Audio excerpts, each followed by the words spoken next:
আসসালামু আলাইকুম। আমাদের চ্যানেলে আপনাদের সবাইকে স্বাগতম। আজ কথা বলবো গাভীর গর্ভফুল আটকে যাওয়া বা রিটেইনড প্লাসেন্টা বা রিটেনশন অফ প্লাসেন্টা নিয়ে।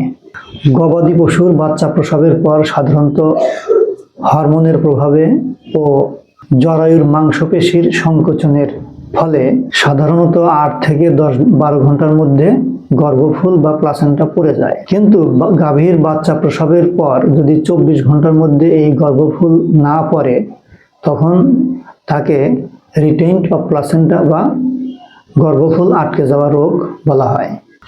গর্ভফুল কেন আটকে যায়?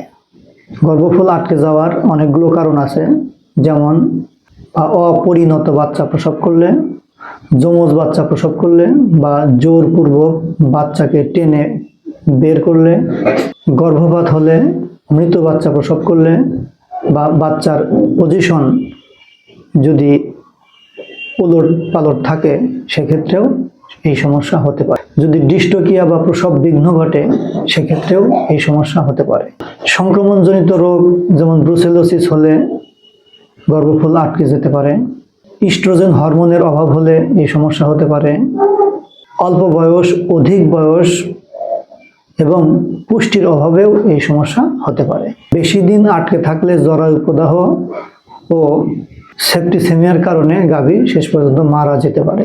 চিকিৎসা কি? গর্ভফুল আটকে যাওয়া রোগের চিকিৎসা আমরা কিভাবে করব?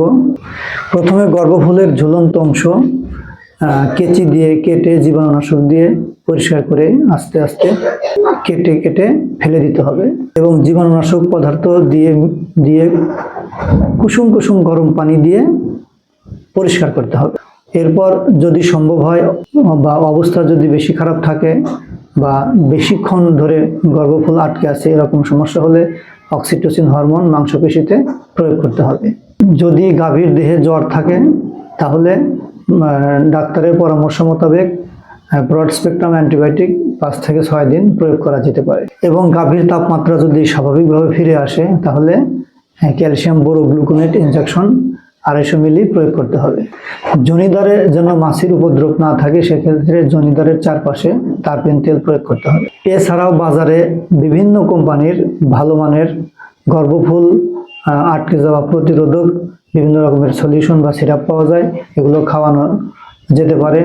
যেমন বাজারে ইউটোকেয়ার, ইউটো হেলথ, ইউটোক্লিন ইত্যাদি বিভিন্ন কোম্পানির ওষুধ পাওয়া যায়, যেগুলো 500 মিলি, অনেক কোম্পানির 450 মিলি আকারে পাওয়া যায়। সেগুলো একবারে খাওয়ানো যেতে পারে এবং প্রথম খাওয়ানোর পর যদি এটা কার্যকর না হয় বা যদি ফুলটা না পড়ে, সেক্ষেত্রে পুনরায় 6 থেকে 12 ঘন্টা পর আবার দ্বিতীয় ডোজ একইভাবে প্রয়োগ করা যেতে পারে। তো আজ এই পর্যন্তই। ধন্যবাদ সবাইকে। আসসালামু আলাইকুম।